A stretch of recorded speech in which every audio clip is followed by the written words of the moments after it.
आजमगढ़ जनपद के सिधारी स्थित रेनबो हॉस्पिटल में नवजात शिशु की पहचान को लेकर सामने आए विवाद के बाद अस्पताल प्रबंधन और इंडियन मेडिकल एसोसिएशन (IMA) ने संयुक्त प्रेस वार्ता कर अपना पक्ष रखा। अस्पताल प्रबंधन ने स्पष्ट किया कि यह घटना किसी साजिश या जानबूझकर की गई लापरवाही का परिणाम नहीं थी, बल्कि टैगिंग प्रक्रिया में हुई एक मानवीय भूल थी। अस्पताल प्रबंधक शशि पांडे ने बताया कि मामले की जानकारी मिलते ही अस्पताल प्रशासन ने तत्काल जांच कर स्थिति को स्पष्ट किया और संबंधित स्टाफ के खिलाफ आवश्यक कार्रवाई की गई। उन्होंने कहा कि रेनबो हॉस्पिटल वर्षों से जिले में स्वास्थ्य सेवाओं के क्षेत्र में कार्य कर रहा है और मरीजों का विश्वास उसकी सबसे बड़ी पूंजी है। इस घटना से अस्पताल प्रबंधन भी आहत है तथा भविष्य में ऐसी त्रुटियों की पुनरावृत्ति रोकने के लिए पहचान और सुरक्षा व्यवस्था को और सुदृढ़ किया जा रहा है। प्रेस वार्ता में IMA के मीडिया प्रभारी डॉक्टर सुभाष सिंह ने कहा कि इस मामले को लेकर कई तरह की गलतफहमियां और भ्रामक जानकारियां फैल गई थी, जिन्हें दूर करने के लिए यह संवाद आयोजित किया गया। उन्होंने कहा कि अस्पतालों में सुरक्षा गार्ड व्यवस्था और मरीजों की सुरक्षा बनाए रखने के लिए रखे जाते हैं। कई बार तीमारदारों के आक्रोश या अनुशासनहीन व्यवहार के कारण ऐसी व्यवस्था आवश्यक हो जाती है। अस्पताल प्रबंधन और IMA पदाधिकारियों ने लोगों से अपील की कि सोशल मीडिया पर प्रसारित अपुष्ट सूचनाओं पर विश्वास न करें और तथ्यों के आधार पर ही निष्कर्ष निकालें।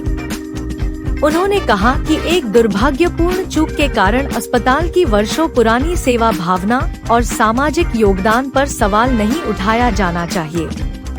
प्रेस वार्ता में डॉक्टर आसिफ, डॉक्टर अभिषेक सिंह सहित अन्य चिकित्सक और IMA के पदाधिकारी भी मौजूद रहे। सर, आज ये किस मामले को लेकर एक प्रेस वार्ता की गई है? मैं रेनबो चिल्ड्रन हॉस्पिटल का 2 दिन से सोशल मीडिया पे एक बच्चे को लेकर के केस चल रहा है, जिस पे डिस्कशन काफ़ी कुछ ज़्यादा है, तो उसी संबंध में आज हम लोग यहाँ इकट्ठे हुए। तो सर, ये क्या मामला था, उसमें हकीकत क्या थी सर, उसको सही जानकारी देने की बात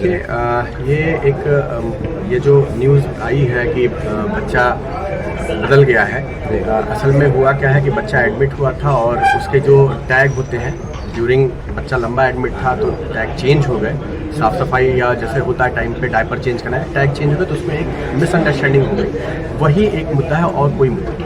देखिए सर, आपने ये बताया है कि ये खबरें बरामद पत्रकारों को भी वहाँ छवि मिलती नहीं, इसके संबंध में क्या कहना है? हमारे इन सेंस जैसे उसमें कुछ न्यूज ऐसी आई थी कि बच्चा बदल गया है या फिर कुछ तो बच्चा तो बदला ही गया था, जैसे वो हॉस्पिटल में ही था।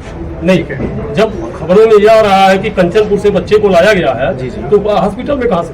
इसकी ऐसी सच कोई जानकारी हमारे पास ऑफिशियली नहीं है। ऑफिशियली अगर आपके पास नहीं है, सर ये कहना चाहूँगा कि मीडिया में तमाम खबरें छपी है, प्रिंट मीडिया में भी, तो उनके खिलाफ आपने क्यों नहीं कोई कार्रवाई किया? जब बच्चे का बाप लड़के को ढूंढ रहा था, उस समय इनोवा में बैठा के उसको ले गया और लगभग 12 बजे के बाद उसको लाया गया।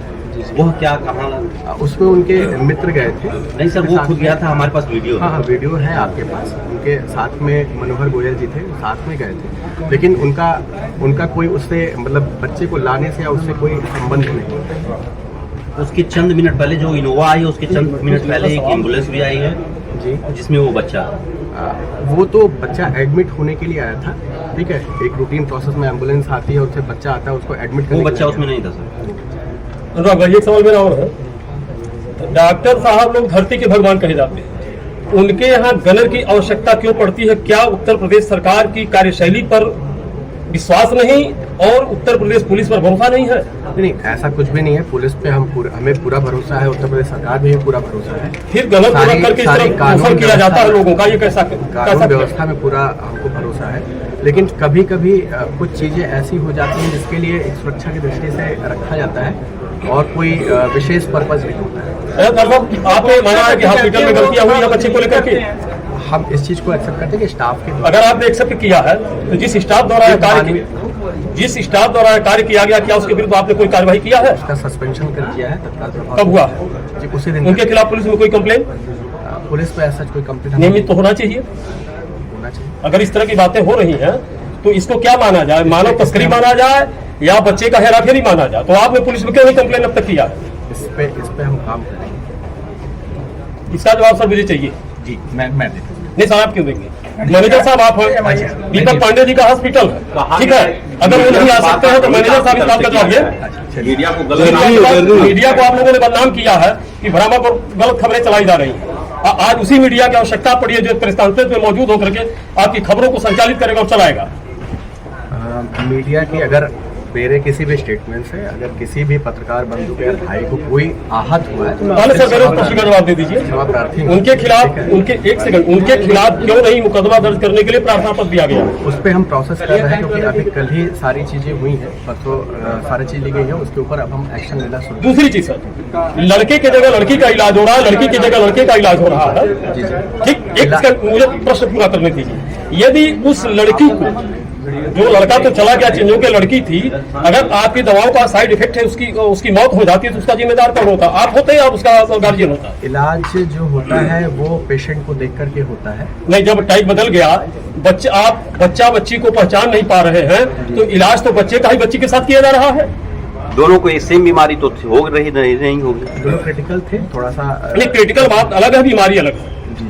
किसी को सर आप मुझे सर क्या महसूस कर रहे हो, कमी कहाँ से हुई है सर? ये हम महसूस कर रहे हैं कि स्टाफ की वजह से गलती हुई है, हम उसको सुधार कर रहे हैं और हमने एक नियम बना दिया है ताकि ऐसी भविष्य में किसी चीज की कोई पुनरावृत्ति नहीं। उनके खिलाफ एफआईआर दर्ज कराएंगे आप या नहीं? हम कराएंगे, जो भी एक्शन लीगल एक्शन होंगे हम लिए। मैं उम्मीद रखता हूं कि आप उनके खिलाफ एफआईआर दर्ज करा कर फिर प्रेस कॉन्फ्रेंस करें, ताकि हम लोग भी सोशल वर्कर, आरटीआई एक्टिविस्ट और पत्रकार लोग जुटे हैं, हम लोग ये देखा है कि डॉक्टर दीपक पांडे के हॉस्पिटल में बहुत अच्छी व्यवस्था है कि जो गलत करेगा उसके साथ बर्दाश्त डॉक्टर साहब नहीं करेंगे। बिल्कुल, धन्यवाद सर।